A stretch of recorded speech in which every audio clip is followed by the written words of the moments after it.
یہ سارے جو وکلا ہیں یہ یہاں پہ آتے ہیں اور مظفر گڑھ دیکھ لیں. تو ان سارے کمیونٹی کو انگیج کرنا، ان سے ووٹ مانگنا جو کافی زیادہ مشکل ٹاسک ہوتا ہوگا. کروڑوں روپے کا الیکشن ہو گیا. اب اس میں بھی وہی سلسلہ ہے. وہاں بھی کاغذات میں وہی 20 لاکھ، جس سے ہمارے یہاں M P S M N S کے الیکشن ہوتے ہیں تو وہاں الیکشن کمیشن کہتے ہیں 10 لاکھ روپے خرچ. یہاں پہ ویسے نہیں ہوتا. الیکشن کمیشن بھی انہیں کا اپنا ہوتا ہے اور کورٹ کا. انہیں معلوم ہوتا ہے کتنا خرچہ اساس سے ظاہر کرنے کی کوئی پابندی نہیں ہوتی کہ آپ نے لازمی ظاہر کرنا. یقیناً اس طرح کی صورت. اس کے کل علاوہ یہ شام کو دیکھیں گے کون ون کرتا ہے، لیکن بڑا کانٹے دار مقابلہ جو بھی موجودہ بار آئی ہے ڈسٹرکٹ بار کی، تو انہوں نے کوئی سٹیپس لیے ہیں مزید بہتری کے لیے، مزید کوئی اقدامات لے رہے ہیں؟ دیکھیں ابھی انہوں نے کل حلف تو کل اٹھایا نا، ابھی ان کے پاس سال پڑا ہے. ابھی آئے ہیں تو اب دیکھیں گے کہ کیا کرنا ہے. ابھی تو معاملات دیکھ کچھ لوگ ہوتے ہیں جو حلف کے بغیر بھی کام چلاتے ہیں. نہیں، ابھی ان کا ابھی یہ اپنے حلف کے اس حلف برداری کے پیچھے تھے. اب یہ ان کی باقاعدہ طور پہ ہو گئی. اس کے بعد دیکھیں گے یہ کیا منصوبے آلریڈی چل رہے ہیں، ان کی نگرانی. ہمارے ساتھ ہمارے کالر موجود ہیں عرفان. السلام علیکم عرفان صاحب. وعلیکم السلام. جی عرفان صاحب کیسے ہیں اور کیا سوال پوچھیں گے؟ جی عرفان شیخ بات کر رہا ہوں کراچی سے. جی سر جی آج کا جو ٹاپک ہے آپ کا، سب سے پہلے تو میں یہ کہنا چاہوں گا کہ پاکستان میں جو فلائی ادارے ہیں اگر یہ نہ ہو تو گورنمنٹ کے اوپر اس کا بہت بڑا بوجھ پڑ سکتا ہے.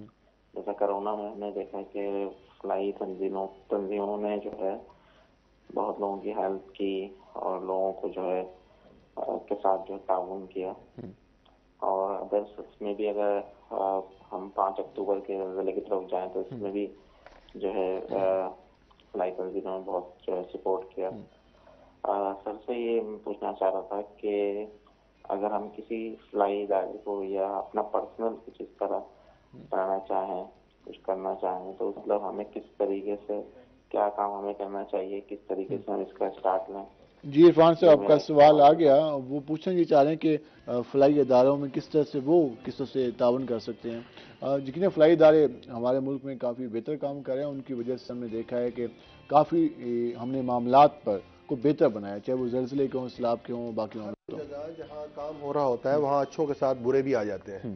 تو معاشرے کا المیہ یہ ہے کہ ہم جو برا ہوتا ہے اس کو ہائی لائٹ کر دیتے ہیں زیادہ کہ یہ غلطی ہو گئی، اور جو بہت ساری اچھائیاں ہو رہی ہوتی ہیں ان پہ پردہ ڈال دیا جاتا ہے. تو اس میں یہ ہے کہ آپ جو بھی ہمارے لوگ آنا چاہتے ہیں، جوائن کرنا چاہتے ہیں کسی بھی ادارے کو، وہ سب سے پہلے اس کی جو ورکنگ ہے اس کو ضرور دیکھیں. ٹھیک ہے، گھر بیٹھ کے بالکل لیزی پن سے یہ نہ کریں، اس کو دیکھنا ضروری ہے تاکہ آپ کی جو بھی دی ہوئی ڈونیشنز ہیں وہ صحیح لوگوں تک پہنچ سکیں. اور آپ ایسے اداروں کو دیں جو ادارے ریسرچ کر کے اور صحیح سکرونٹری کر کے جو ٹل ہے اینڈ ہے اس تک پہنچاتے ہیں. بہت شکریہ. جب سیلاب کے دن تھے تو ہم نے ان کو لوگوں کو جا کے بالکل اینڈ تک جا کے نا پہنچایا ہے. ہم نے دیکھا کہ راجن پور کے دور کے علاقوں پیڑ کے علاقوں میں جا کر تنظیمیں پہنچی اور وہاں جا کر کرنا چاہوں گا نیائی صاحب حضرت.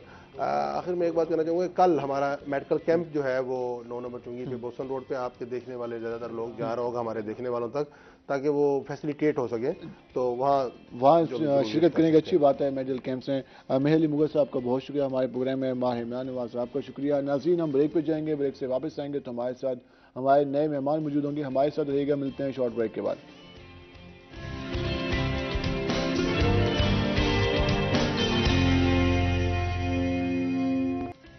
ناظرین جس طرح ہم نے آپ کو بتایا کہ جیسے ہم بریک سے واپس آئیں گے تو ہمارے ساتھ ہمارے نئے مہمان موجود ہوں گے. آج جیسے کہ جمعۃ المبارک کا روز ہے، 3 شعبان بھی ہے، تو اس حوالے سے بھی ہم ڈسکس کریں گے. ہمارے ساتھ ہمارے مہمان موجود ہیں، ہم ان کا آپ سے تعارف کرا دیں. ہمارے ساتھ ہمارے پہلے مہمان موجود ہیں شعبہ اسلامیہ ڈپارٹمنٹ بہاؤالدین ذکر یونیورسٹی سے بھی ان کا تعلق ہے. اس کے ساتھ ساتھ ڈائریکٹر انسٹیٹیوٹ آف تصوف study Bahauddin Zakariya university professor doctor Abdul Quddus Suhaib صاحب ہمارے ساتھ موجود ہیں. ڈاکٹر صاحب آپ کو خوش آمدید. امید ہے آپ خیریت سے ہوں گے. جمعۃ المبارک کا روز آپ کو بہت بہت مبارک ہو. خیر مبارک کی ساری امت کو یہ جمعے کا دن مبارک ہو. اللہ تعالی ہم سب کے لیے خیر و برکت کا باعث بنائے. اور اس کے ساتھ ہمارے دوسرے مہمان بھی موجود ہیں. نعت خوان ہیں عمر قادری صاحب ہمارے ساتھ موجود ہیں. عمر قادری آپ کو بھی خوش آمدید. آپ کو بھی جمعہ کے روز بہت بہت مبارک ہو. اور ناظرین جس طرح ہم نے آپ کو بتایا تھا کہ آج 3 شعبان کا روز ہے تو ہم اس حوالے سے بھی بات کریں گے. ڈاکٹر صاحب جس طرح شعبان کے مہینے کا جیسے آغاز ہوتا ہے تو برکتوں والا ایک مہینہ ہے. حضور پاک صلی اللہ علیہ وسلم کے فرامین بھی اس حوالے سے موجود ہیں. تو شعبان کی برکات کے حوالے سے اگر ہم بات کریں تو اس کے حوالے سے کیا کہیں گے آپ؟ بسم اللہ الرحمن الرحیم.